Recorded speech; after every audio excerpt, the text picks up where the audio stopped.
Hello, sweet souls. How are you? I'm going to be dipping in and out of the light today as it's moving across a window up above. But it's perfect for today's resonance session.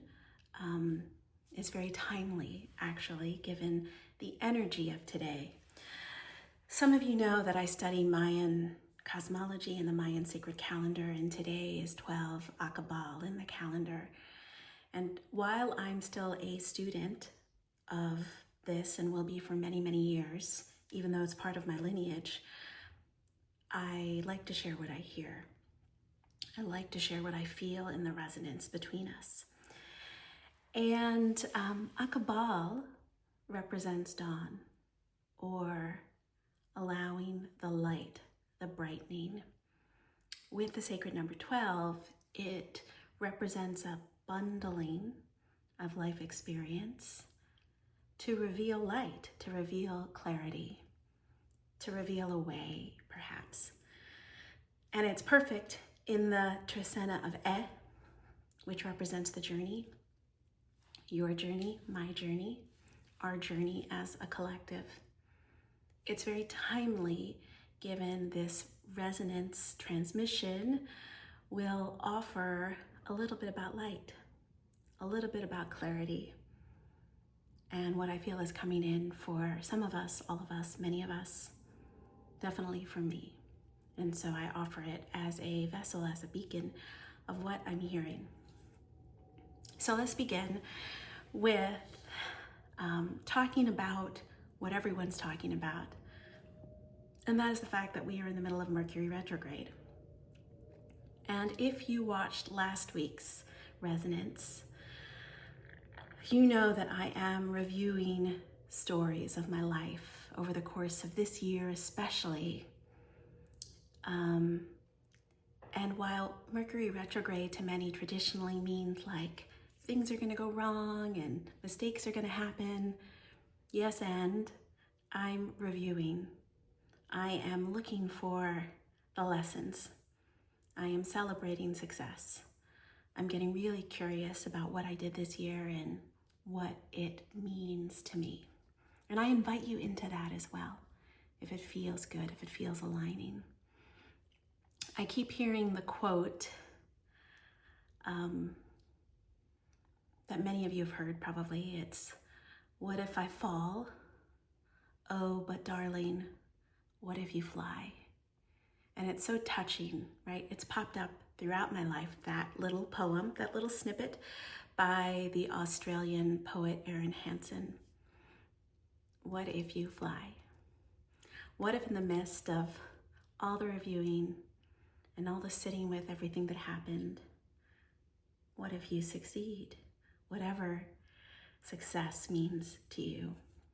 So that's coming to the forefront. And as I think about the stories and review the stories of this year, I'm not just sort of challenging myself.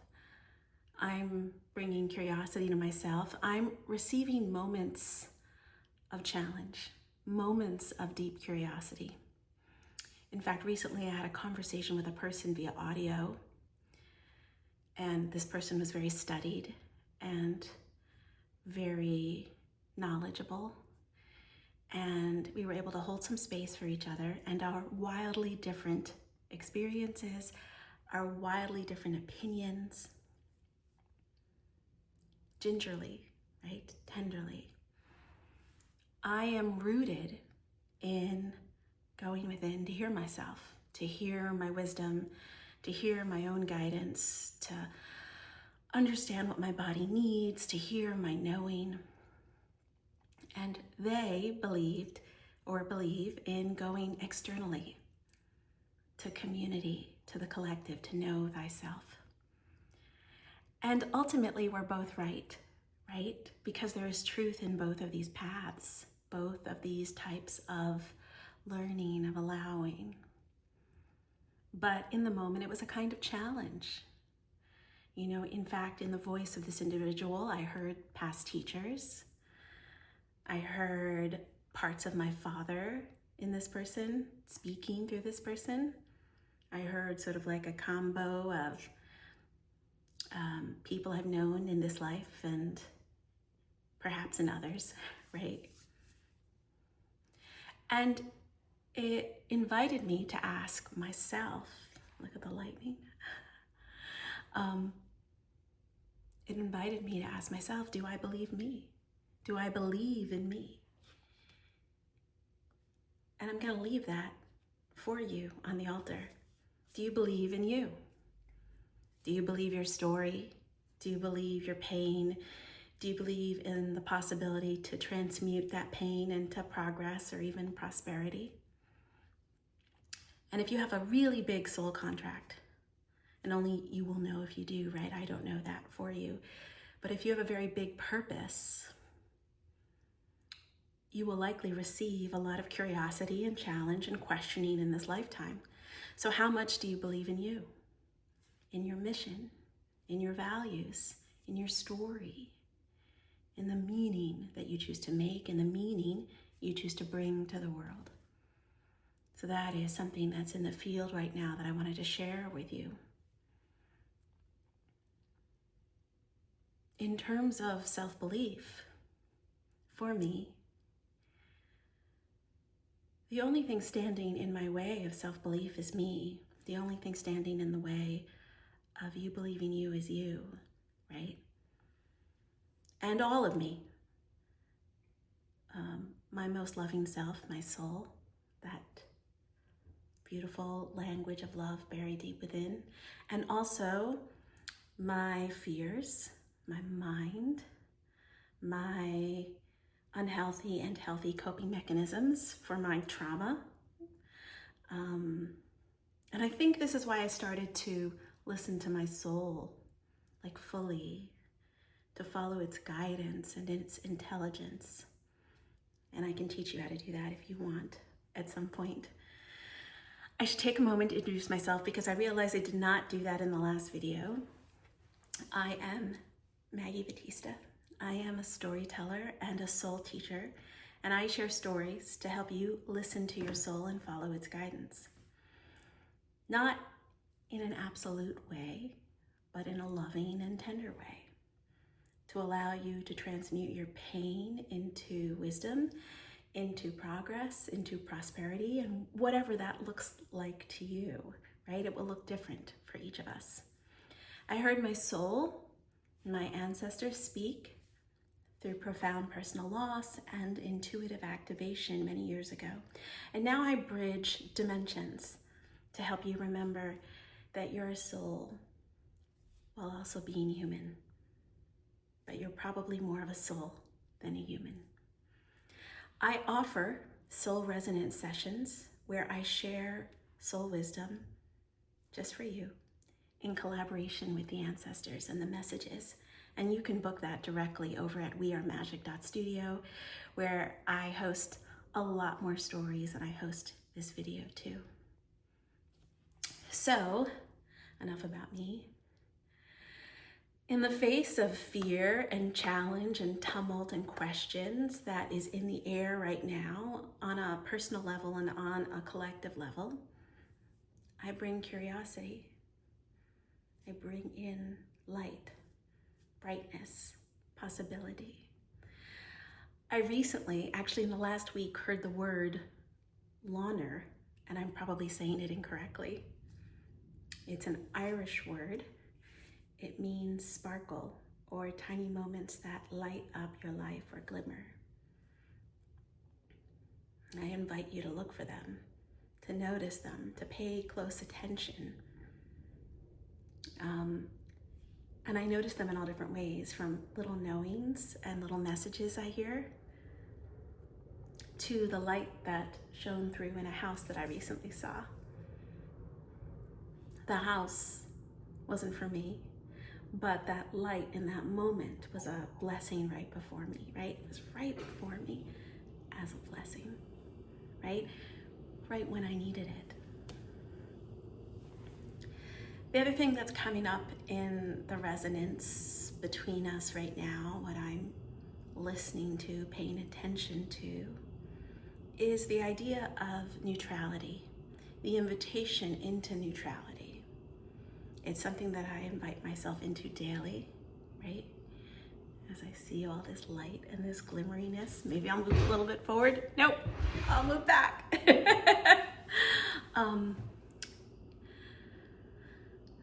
When I say neutrality, I mean not assigning right and wrong, or good and bad, or pro and con, or up and down, or death and destruction versus birth and renewal, yin, yang, but finding harmony and allowing, right? Allowing it to be a little easier. And also allowing that neutrality to help you regulate whatever is happening within, right? My belief is there are no mistakes. There are things that feel terrible and things that feel beautiful, right? But it's less about right and wrong and more about allowing and what does it mean to me and what am I going to do about it if I choose to. What does what you're seeing in the world, in your life, in your family, in your friend group mean to you? And that's a strong resonance that's coming in right now in the space between as I notice what's being said and what's not being said, as I notice the glimmers, right? The loner, I'm sure I'm saying it incorrectly. But I invite you in the midst of madness to notice the light, notice the glimmers, right? And invite all that's happening in with some neutrality. To the best of your ability. I mean, we're humans, right? So we just do our best. I'm asking myself a lot of questions about love lately, and I'm sort of extracting love and acceptance. I heard that in the field this week. There is love, and I know I love myself. And then what about acceptance? Do I accept myself? We can love ourselves and we can still not accept ourselves. And how do we move those things together? So, do I really love myself? Do I really love others? Can you love yourself even as things feel like they are breaking or falling apart or being pulled apart around you?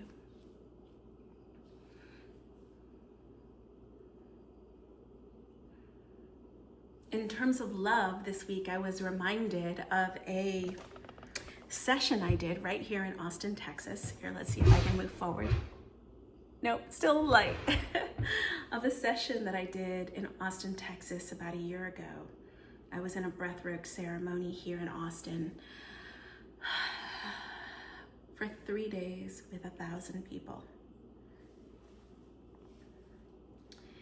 And it was wild, and it was deep, and it was challenging, it was painful, and it was beautiful.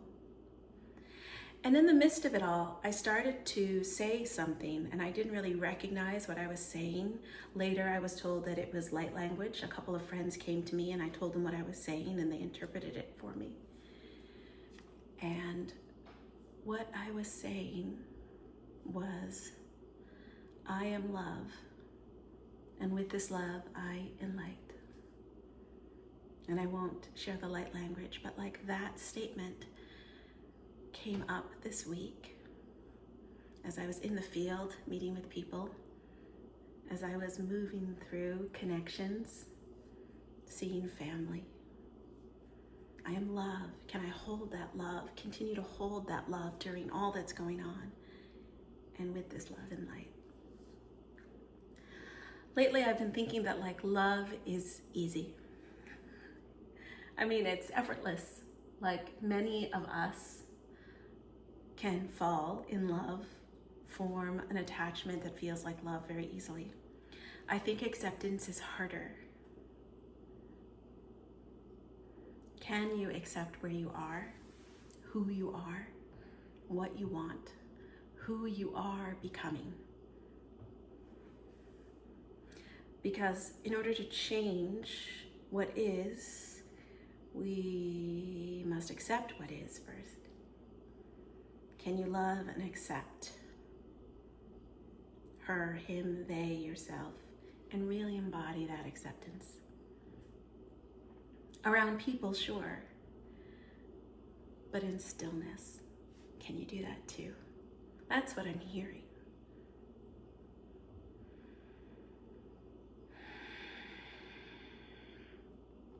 And if it feels aligning, I invite you to close your eyes and sit with me for a moment and just take a deep breath in through the nose and out through the mouth.